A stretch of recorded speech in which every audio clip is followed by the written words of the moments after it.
My name is Aurora. I'm 21 years old. I just finished my third year at art college, and, if I may say so myself, it was damn hard. But before I dive into everything you need to know about me, my journey, let me tell you a little bit about where I'm from. I grew up in a house where I never felt at home. My parents, Tom and Sarah, always made it clear that my older sister Sophia was their golden child. She was 4 years older than me, and from the very first day of my life, she became a real thorn in my side. Although I could never understand why, it seems she truly hated me. Her disdain for me was open and obvious, with the kind of cool little things that especially hurt. She teased me, broke my toys, and then laughed in my face. And my parents, instead of standing up for me, just laughed it off. "Oh, sisters are like that," they'd say, as if that was supposed to be normal. But it wasn't. When I was 14, I was hopelessly in love with a boy from school. His name was Bruno, and I thought he was the cutest thing in the world. I spent hours drawing portraits of him, hiding them under my mattress, thinking no one would find them. But Sophia, as always, found them. And you know what she did? She pinned those drawings on the school bulletin board for everyone to see. I still remember that day when I went to school. Laughter, pointing fingers, whispers behind my back. It felt like the world was crashing down. And Bruno, he came up to me, all awkward, stuttering, said, Aurora, I saw your drawings. You're sweet and all, but I don't like you." That day, I ran home in tears. My parents were sitting in the kitchen when I burst through the door. Tears were streaming down my face. "Mom, Dad, Sophia humiliated me at school. She found my drawings." I didn't get to finish when Sophia appeared, wearing a smug smile, and said, "Oh, come on, easy." That nickname I hated, she used it again. "It was just a little fun, not my fault you don't know how to joke." My parents, sitting at the table, started laughing. Actually laughing. My mom, wiping tears of amusement from her eyes, said, "You need to toughen up. Sophia isn't to blame, you're just too sensitive." And that was it. No one heard me. When I got accepted into art college, I felt like it was my ticket out of that house. I left, far away from constant mockery and humiliation. My grandmother was the only one who ever showed me real love. She supported me when no one else believed in me, telling me I had talent. She insisted on paying for my tuition. "Aurora," she said, her eyes sparkling, "you have a gift, don't let anyone tell you otherwise. I'll make sure you get the education you deserve." She paid for my classes, materials, even extra living expenses. It was her way of showing me that I deserved more than just to endure life in that house. And I felt that every day, I was becoming stronger because of her. But at the end of my third year, just before graduation, my grandmother fell ill.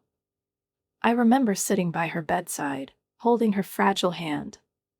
She looked at me with kind eyes and said, "Aurora, my dear, I'm so proud of you. You're going to do great things." Then she turned to my parents, who were standing at the foot of the bed. "Tom, Sarah, I need you to promise me something. Promise me you'll pay for Aurora's last year of school. She needs to finish." My parents stood there, silent. And, solemnly nodding, they said, "Of course, Mom, we promise." My grandmother passed away a week later. It wasn't just a loss, it was like some invisible burden she had carried for me suddenly disappeared. When her will was read, I found out that she left her house to my parents, and her jewelry to Sophia and me. Sophia, of course, immediately grabbed the diamond tiara. "I'll take this," she said proudly, as if it were her right. "Aurora can have the ring," she sneered at me. I didn't object. In fact, I didn't care what jewelry she took, because they were never important to me. The diamond ring was beautiful, but I didn't want to wear it. I just took it and put it in a safety deposit box. Let it stay there. At college, I quickly became friends with people who understood me without looking into my family history. One of the first was Bella, a punk rocker with an enormous talent for abstract art. She was like fire, like wind, unstoppable. And Marcus, a quiet guy with dream-filled eyes who could create sculptures that took your breath away. They didn't care about my family. To them, I was just Aurora, the girl who could draw like no one else. I learned to value these friendships. Here, among my new friends, I found a world where I was accepted unconditionally. Where I wasn't judged or laughed at, where I could just be myself. One day, a few months later, Bella, as always with a smile on her face, said, "Hey, Bella," that's what she called me, and I liked it. "There's a tattoo studio in the city center. I'm looking for someone to design. You should apply." At first, I hesitated. My parents would definitely disapprove if they knew I was working in a tattoo studio. But then I thought, why should I care about their opinion? Why should I hide my desires? I applied, and to my surprise, I was accepted. Mike, the owner of the studio, a tough guy with tattoos covering almost his entire body, looked at my portfolio and said, "You're hired, kid." It was incredible. For the first time in my life, I was earning my own money, even if it was just a little, but it was mine. I didn't tell my parents, especially not Sophia. I could already imagine how she'd mock me. "Oh, little Izzy is drawing pictures for tough guys. How cute, the student." But I didn't care. I was happy. I threw myself into my studies, trying to live up to my grandmother's trust, to make her proud. My work was being noticed by my professors. They praised me. I won a few small competitions. But what mattered most was that I felt I was finding my place in this world. This was my life, my path, and I wasn't going to let anyone take away my right to be myself. The years flew by unnoticed, and before I knew it, I was finishing my third year. Summer break was approaching, and the familiar fear settled in my stomach again. I had to go back home. When I opened the door and stepped inside, I was immediately overwhelmed by a sense of chaos. The living room was full of people, bustling with excitement. My mom noticed me first. "Oh, Aurora," she said, her smile wavering slightly. "You're home. We've been waiting for you so much." I stood there, stunned. When did this happen? Sophia is getting married, and no one even bothered to tell me. I looked at my sister, who was standing at the center of all this, beaming, holding onto her white dress. Her face shone with happiness, but there was such arrogance in her eyes. She turned to me with a grin, and her words sounded as if she had been waiting for this moment. "Oh, no one told you?" I guess everyone was so busy preparing that it just slipped our minds. I felt my head spin, as if I had been hit in the gut. My own sister is getting married, and no one even thought to inform me about it. I looked at her, trying to hide my pain. She continued proudly, "This is Gustavo," and pointed to a tall, handsome man I hadn't noticed before. "Isn't he dreamy?" Gustavo smiled politely at me and extended his hand. "Nice to meet you, Aurora. I've heard a lot about you." I shook his hand, wondering what exactly he could have heard, given how Sophia usually spoke about me. But I didn't want to think about that. I tried to hold myself together. Sophia was holding a reception at the breakfast table surrounded by our parents and a few of her bridesmaids. Beaming, as always, she steered the conversation, expertly manipulating each word. I sat on the edge of my chair, listening to their chatter as though from a distance, an observer but not a participant. Phrases about the wedding, about Gustavo, about the jewelry Sophia had chosen for her wedding flitted through the conversation. But one sentence struck me like lightning. I found out that Sophia had broken up with her previous boyfriend. According to our parents, he had gotten involved with some dangerous crowd. "Thank God you're listening to us, dear," Mom patted Sophia's hand. "Gustavo is much better for you, and his family is so wealthy." I couldn't help but roll my eyes. This is what concerned them, money and status, not anything more important. But the conversation soon turned even more painful. Sophia, turning to me with that same sinister grin, said, "Gustavo is taking me out for dinner tonight. Not that you know anything about it, right?" It was like a punch to the stomach. I forced myself not to show my disappointment and pain. She continued, laughing, "Still haven't found a boyfriend, huh?" And all her bridesmaids, as if on cue, burst into laughter. I gripped my coffee tighter, almost feeling its bitterness seep into my soul. Some things never change with time. Sophia kept enjoying my helpless state, and I just sat there, trying not to cry. I was deprived of happiness, deprived of the chance to be important. To them, there had always been only her, Sophia. And I was just a shadow of her bright light. I tried to keep my distance from everyone, avoid contact with the family, hide in my room and draw, spend my days lost in my thoughts, until I could leave. But one evening, I couldn't avoid the family dinner. We were all sitting at the table when Sophia dropped her bombshell. It was her idea to wear Grandma's tiara at the wedding. "I decided it would be perfect with my dress," she said, looking at us like a cat who had found her mouse. Mom exclaimed, "Oh, what a wonderful idea." But Sophia wasn't done. Her smile grew even more predatory as she continued, "But you, Aurora, you don't mind if I borrow the ring too, do you?" In that moment, I froze. My fork stopped in midair. I knew exactly where this was going. Mom's face lit up, her eyes sparkled. "Oh, you're right, Sophia. Didn't Grandma leave you the ring?" I felt a wave of nausea wash over me.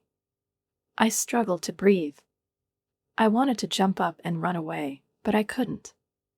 Sophia had already stood up and gracefully extended her hand. "So, Aurora, you'll let me borrow the ring for the wedding, won't you?" The word of borrow felt like a knife stabbing into me. I could hear her laugh echoing in my ears, and it was so sinister that it made me shudder. I couldn't hold back when I said, "Are you joking? That ring was left to me by Grandma." But Sophia continued her performance. "Oh, well, yeah, of course," she said. "I'm not taking it forever. Just for the day, until the wedding is over. You don't mind, right?"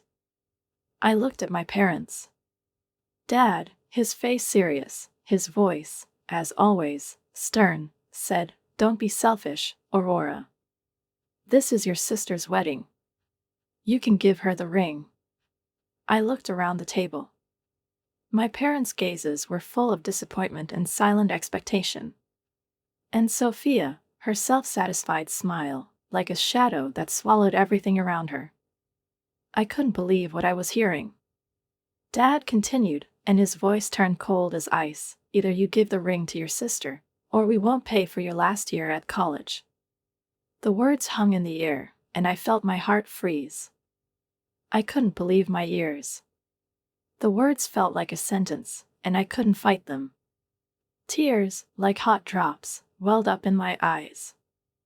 I whispered quietly, "But you promised Grandma." And at that moment, Sophia burst out laughing, her laughter full of contempt. "Grandma's promises?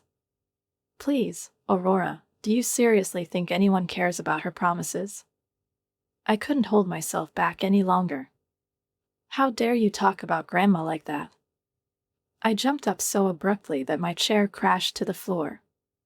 In that moment, I realized I had lost again. My heart clenched, and with trembling hands, I took the necklace with the safe key and handed it to Sophia.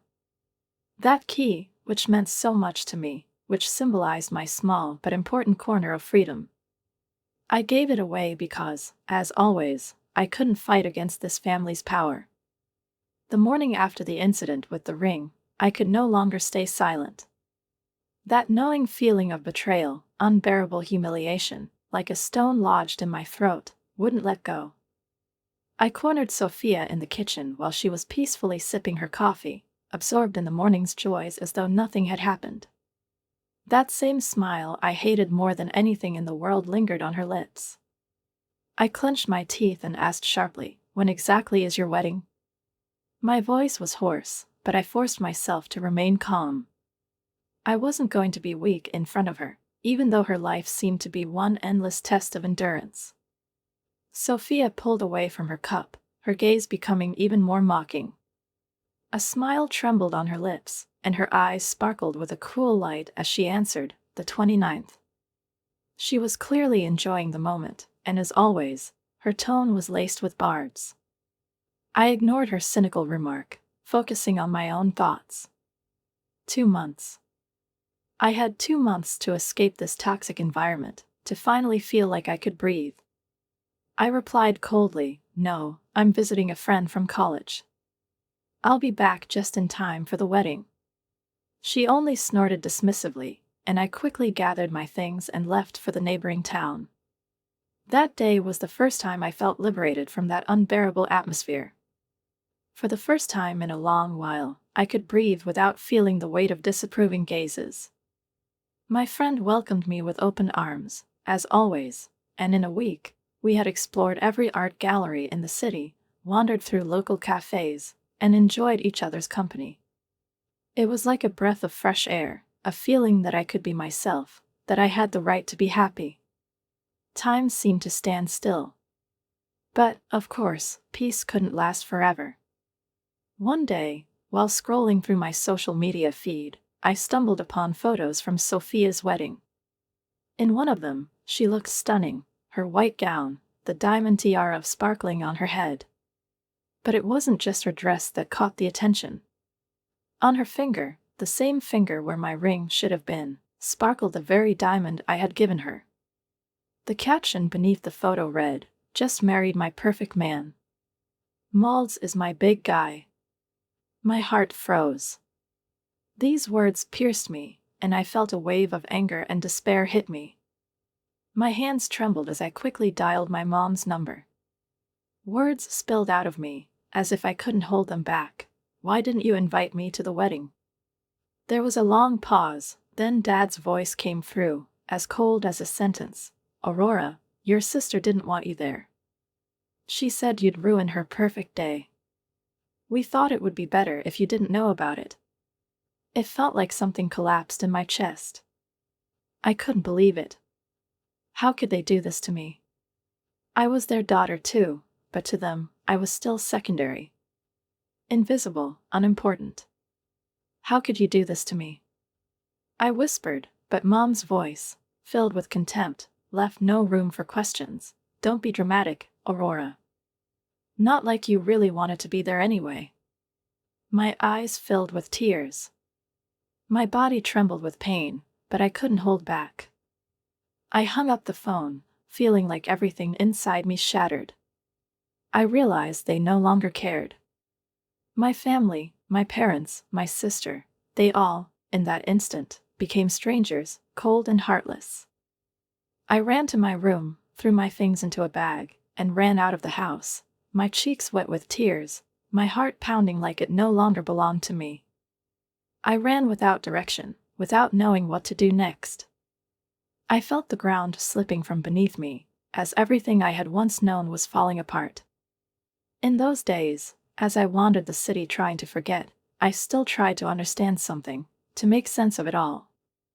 I felt lost, broken, like someone who had lost their home and was thrown out onto the street. Those few days, I barely left my guest room, alternating between moments of despair and a sense of emptiness. I cried, and then stared blankly at the wall, searching for answers that never came. My friend tried to comfort me, but her words felt empty. I couldn't believe in anything anymore. My life was shattered like a porcelain vase, and no matter how hard I tried, I couldn't piece the shards back together. Everything was lost. A week passed, and the fog of despair that had surrounded me since I left home began to lift slightly. I kept going, as if in a half-sleep, unable to shake the memories, but also not trying to bring them back. Each day felt easier, though it seemed like everything around me was just dust and ruins. In those moments of despair, when my thoughts got stuck in the void, I still clung to the one thread I had managed to find. One morning, as I lazily checked my emails, something hit me like a lightning bolt. I saw a message that stopped my heart. The subject was simple but shocking. Congratulations, you are the winner of the annual art school contest. I read the message again and again, unable to believe my eyes. Something stirred inside me, and I didn't immediately realize it was joy. I looked around, gasping for air in desperation, when suddenly I heard footsteps. It was Bella. Her light hair and tired but lively eyes. I shoved the phone into her hands, and tears of happiness streamed down my face. I couldn't believe this was happening to me. I had won. I had received the scholarship. My words came out like a cry of liberation, a victory over myself and everything that had kept me in chains. Bella took the phone, read the message, and her face lit up with a light I hadn't seen in a long time. She hugged me, and in that embrace, there was something so sincere that for the first time in a long while, I felt alive. Oh my God, Bella, this is amazing. I was happy, but more than anything, I felt a flicker of hope. Hope that I could continue my studies, that I wouldn't have to return to my parents and ask for their help. I could finish school. I could prove that I could achieve everything on my own. After all, this was something I had been waiting for so long. From the beginning of the new semester, I threw myself into my studies. All I needed was to focus, work hard, and not look back. The time I spent between classes and working part-time at the tattoo parlor passed unnoticed. I barely thought about the family drama unfolding far away. All that mattered was my career, my success, my independence. But, as always, reality doesn't leave us in peace. One day, while chatting with Bruno, a classmate who worked part-time at a local pawn shop, he mentioned something that immediately caught my attention. He told me how a woman had come in with the most beautiful diamond necklace and ring he had ever seen. His words seemed to hang in the air, and I felt my heart freeze. I gasped, trying to stay calm, but inside, something tightened. That ring was familiar. Very familiar. What did she look like? I asked, trying to sound casual, but there was anxiety in my voice. Bruno began describing the woman, and I realized it was her. Sophia. She had always been the center of attention, always wearing that cursed necklace, with the ring that I thought should have been mine. I couldn't sit still anymore. Can you draw me those pieces of jewelry? I asked, my hands trembling slightly. Bruno looked at me, confused, but then obediently grabbed a pencil. I watched him as he sketched, and with each stroke, my suspicions grew stronger. The necklace was the one Sophia had always flaunted. And the ring, my grandmother's ring. My grandmother's. Had she really sold it? I felt my mouth go dry. This moment hit me like lightning straight to the heart. Can you somehow get the security footage from the pawn store? I asked, trying to stay composed. Bruno gave me a doubtful look, but seeing the desperation in my eyes, he finally nodded. All right, I'll see what I can do. A few days later, he handed me a USB drive. He said, "You didn't get this from me, all right?" I nodded with gratitude, and immediately ran back to my dorm room. In my room, with trembling hands, I plugged the drive into my laptop. My heart was pounding. I opened the video file, and there she was, Sophia. I watched as she handed over the jewelry to the store, unable to believe what I was seeing. But when she turned to leave, a man entered the frame. I pressed my face closer to the screen, feeling my heart race. The man turned slightly, and I gasped. It was him. Gustavo. My gaze fixed on his face. I recognized him. He was the guy Sophia had once broken up with at our parents' insistence. He was connected to crime, and when they started dating, our parents made her end the relationship. And now, years later, I saw Sophia, perhaps cheating on her husband with this criminal, and probably selling jewelry, including my grandmother's ring. Everything I once believed to be true was now turned upside down. I leaned back, feeling the air leave my lungs. Part of me wanted to send this video to my parents, to Gustavo, to everyone who had ever believed Sophia's lies. But another part of me hesitated.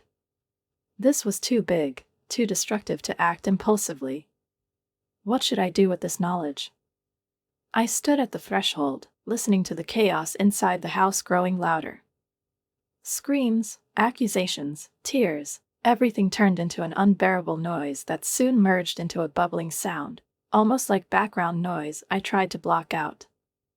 I felt how hard it was to breathe, and I took a step back, still holding my phone with the video that had destroyed everything I ever knew about my family. But something inside me finally felt relief. I had taken the first step toward freedom. After everything I had been through, betrayal, deception, lies, I had finally broken free from this shattered world. There was no point in staying, listening to the meaningless justifications and further accusations. Sophia, my sister, seemed as distant as my parents. Their world now had nothing in common with mine. I could feel a clear, strong sense of self-worth rising in my mind, something I had never felt before. The sky, though overcast, seemed less threatening than just a few hours ago. The wind gently blew in my face, and I clenched my fist, still holding that USB drive. I walked to the car parked by the sidewalk, locked the doors, and almost without looking back, started the engine and drove away. Through the side mirror, I saw silhouettes running past the windows. Some were trying to find me, but it didn't matter. I knew that everything that had happened would stay behind the doors of that house, and I would move beyond them, onto a new road. I drove during the dark hours, out of town, to a place no one in my family had ever set foot. I didn't need any meetings with them or their interference. I had finally found this rare and precious world, without them. A few days later, lying in bed in the apartment I had rented with my last savings, I decided it was time to move on. These recent events had pushed me to start something new. I opened my laptop again and started working on projects. Tattoos and designs for artists, new ideas for designs, and pencil sketches, everything was mine now.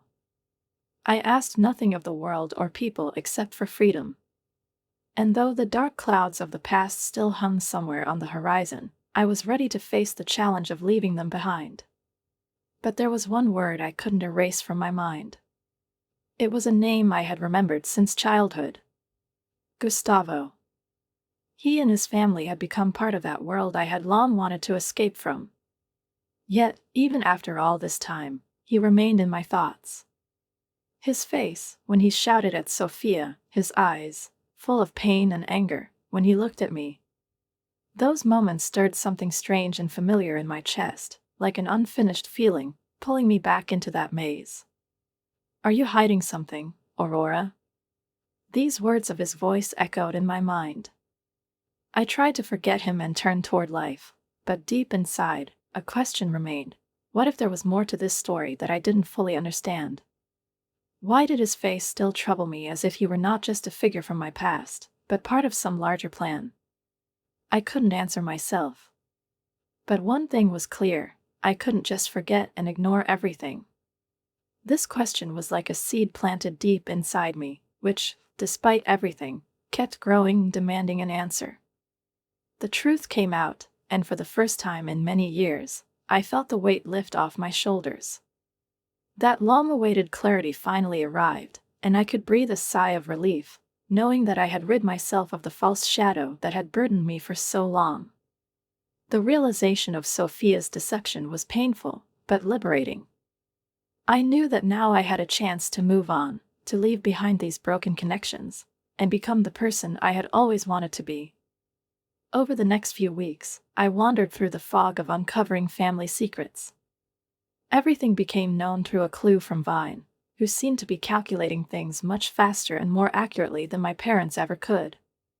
Through her words, I learned that Sophia had been secretly seeing that guy from EXO, the one whose criminal connections had caused all her problems. This man was responsible for the many debts she had been hiding from all of us. She had been spending Gustavo's money on him, pawning the jewelry he gave her to cover her debts, and, in the end, she ruined everything that once belonged to their family. When the paternity test results confirmed that the child she was carrying wasn't Gustavo's, Sophia's world crumbled. But the shock hit him even harder.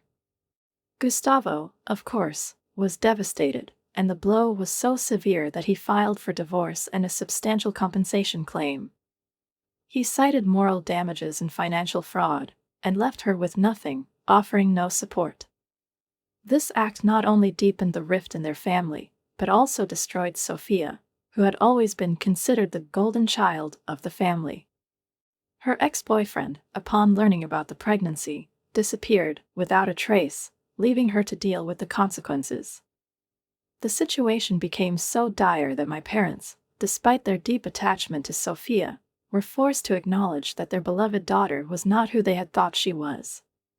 She fell out of favor, and soon, she began facing difficulties that had once been invisible. Even they, my parents, took out a loan to help her pay off her debts, but there was nothing bright about it, except the awful realization that their own daughter had destroyed her own life. And of course, their treasure was not only money, but the relationships they had tried to maintain, even when they knew the entire situation was doomed to fail. My mother left a voicemail on my phone, her voice full of bitterness and accusations. "Are you happy now, Aurora? You've ruined your sister's life. I hope you're proud of yourself." With each word, I felt my heart distance itself more from everything I had once considered familiar.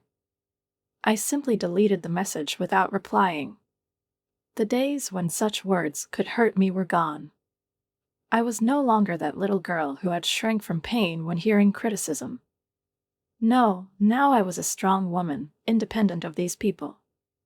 I returned to college, immersed myself in my studies, and started building my life, completely cutting ties with the past. I severed all communication with my family, changed my phone number, and got a new email address, so nothing would remind me of the past. That toxic cycle was broken. I was ready to start a new chapter in my life. I knew I didn't need to go back to them to be whole. This was the most important step toward freedom, and I took it. 2 years had passed since that fateful day when I exposed Sophia's lies, and life had finally started to stabilize.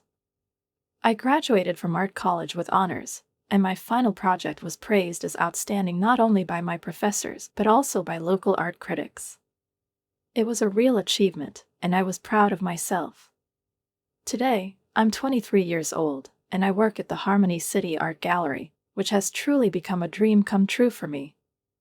Every morning, I came to work with excitement, surrounded by art, helping to curate exhibitions and organize events for emerging artists.